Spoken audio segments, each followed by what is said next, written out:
Assalamualaikum warahmatullahi wabarakatuh. Perkenalkan, kami dari kelompok 6 yang beranggotakan Rasti Valia Rahmabia, Nabila Febriani, Kasipul Aziz Maulana, dan Ilham Abdurrahman. Saya Rasti Valia yang akan memandu kalian untuk mengenal lebih dalam tentang perusahaan Meta. Untuk materi-materi yang akan kami jelaskan yaitu yang pertama ada sejarah perusahaan Meta, yang kedua pendiri perusahaan Meta dan waktu berdiri, yang ketiga tujuan perusahaan Meta, yang keempat produk yang dikembangkan, yang kelima nilai pasar, dan yang terakhir adalah contoh penggunaan Meta. Sejarah singkat tentang perusahaan Meta. Meta Platforms Inc. atau disingkat sebagai Meta dan sebelumnya dikenal juga sebagai Facebook Inc. hingga 28 Oktober 2021 adalah sebuah layanan jejaring sosial berkantor pusat di Menlo Park, California, Amerika Serikat yang diluncurkan pada bulan Februari 2004. Hingga September 2012, Facebook memiliki lebih dari 1 miliar pengguna aktif, lebih dari separuhnya menggunakan telepon genggam. Pengguna harus mendaftar sebelum dapat menggunakan situs ini. Setelah itu, pengguna dapat membuat profil pribadi, menambahkan pengguna lain sebagai teman, dan bertukar pesan, termasuk pemberitahuan otomatis ketika mereka memperbarui profilnya. Meta Platforms didirikan oleh beberapa orang. Yang pertama ada Mark Elliot Zuckerberg yang lahir pada tanggal 14 Mei 1984. Ia adalah seorang pemrogram komputer dan pengusaha internet. Facebook didirikan sebagai perusahaan swasta pada tahun 2004 oleh Zuckerberg dan teman sekelasnya Dustin Moskovitz, Eduardo Saverin, dan Chris Hayes ketika menjadi mahasiswa di Universitas Harvard. Yang kedua ada Eduardo Saverin. Ia lahir pada tanggal 19 Maret 1982. Ia adalah seorang pengusaha Brazil Amerika dan pendiri pendamping Facebook bersama Mark Zuckerberg dan teman-temannya. Ia memegang 5% saham Facebook dengan nilai 2,5 miliar US dollar pada tanggal 4 Januari 2011. Yang ketiga ada Andrew McCollum. Ia adalah seniman grafis pertama yang bekerja untuk Facebook. Dulunya ia teman sekelas Mark Zuckerberg, pendiri pendamping situs ini di Universitas Harvard. Ia bekerja di sana sejak Februari 2004 sampai September 2006. Ia merancang logo pertama situs ini dan memutuskan untuk menambahkan siluet AI pada logo Facebook. McCollum juga membantu mengembangkan proyek sampingan Facebook, Wirehug.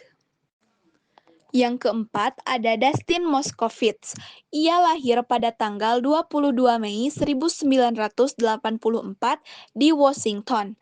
Ia adalah seorang pengusaha Amerika Serikat yang membantu mendirikan situs jejaring sosial Facebook bersama Mark Zuckerberg, Eduardo Saverin, dan Chris Hayes.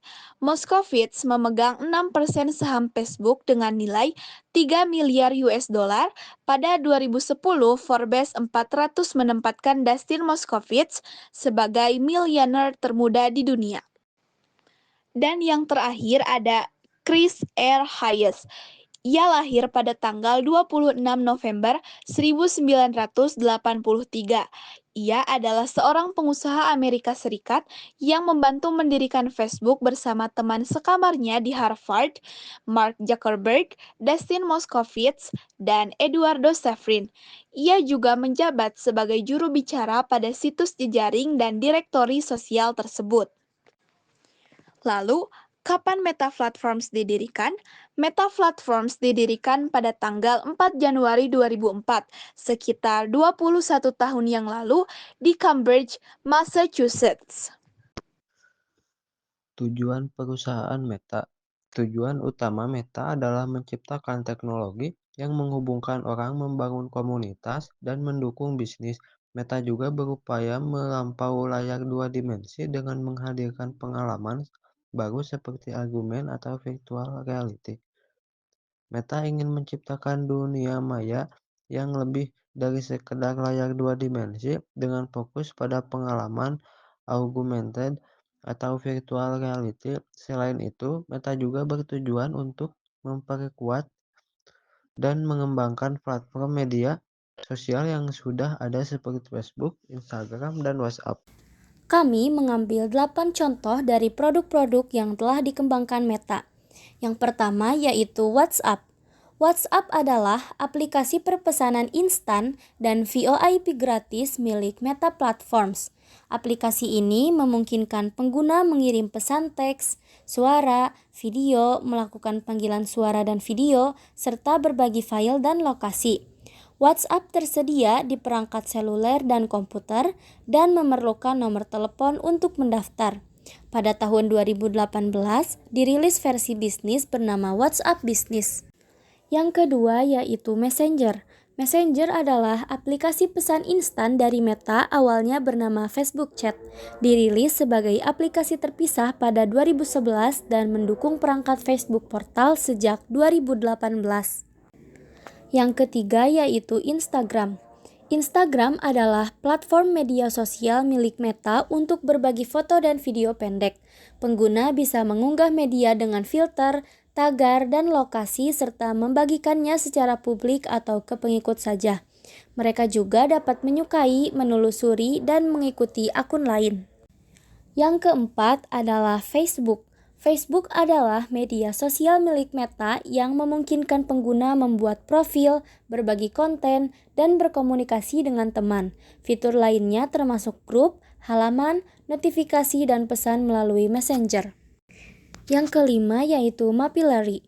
Mapillary adalah sebuah layanan untuk foto-foto berbasis geografi yang dikembangkan oleh perusahaan Mapillary AB yang bermarkas di Malmö, Swedia.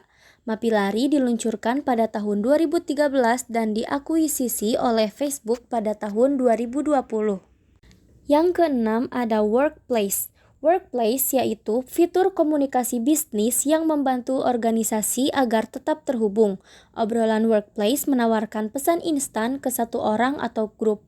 Workplace memiliki sejumlah fitur umum dari Facebook, tetapi akun Workplace dan Facebook terpisah.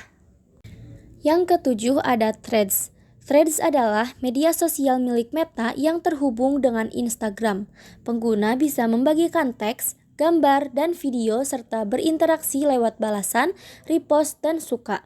Fungsinya mirip dengan X atau dulu dikenal dengan Twitter. Dan yang terakhir ada Libra. Libra adalah mata uang digital berbasis blockchain private yang diusulkan oleh Facebook melalui konsorsium Libra Association. Mata uang ini belum diluncurkan dan baru memiliki kode dasar eksperimental. Untuk nilai pasar dari Meta Platforms dimulai dari tahun 2006. Pendapatan awal Facebook diperkirakan sebesar 52 juta dolar. Pada tahun 2007 mengalami peningkatan besar menjadi 150 juta dolar, tumbuh 188% dibandingkan tahun sebelumnya. Pada tahun 2008, pendapatan naik lagi menjadi 280 juta dolar dengan pertumbuhan 87%. Pada tahun berikutnya, yaitu 2009, pendapatan melonjak ke 775 juta dolar, tumbuh 177% dari tahun sebelumnya. Dan yang terakhir, pada tahun 2010, pendapatan tembus 2 miliar dolar dengan 158% pertumbuhan.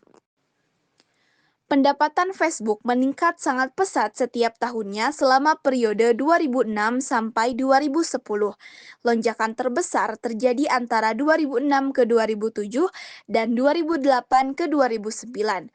Pertumbuhan ini menunjukkan bagaimana Facebook atau Meta Platforms mulai menarik banyak pengiklan seiring bertambahnya pengguna dan popularitas platform tersebut. Di sini ada video contoh dari penggunaan Meta Platform. So excited for book club. See you tonight. Bye. Hey Meta, how can I rearrange my living room to feel more nautical? Rearrange furniture in angular shapes to evoke a ship's layout. Hey Meta, give me some clever whale pun names for these appetizers. Humpback hummus, narwhal nachos. Cute. The whale represents the vastness of life and the meaninglessness of existence. Can I get some discussion starters for Moby Dick? Let's start with revenge. Mungkin Cukup sekian penjelasan materi yang dapat kelompok kami sampaikan mengenai Meta Platform. Mohon maaf apabila ada kesalahan. Terima kasih telah menonton. Wassalamualaikum warahmatullahi wabarakatuh.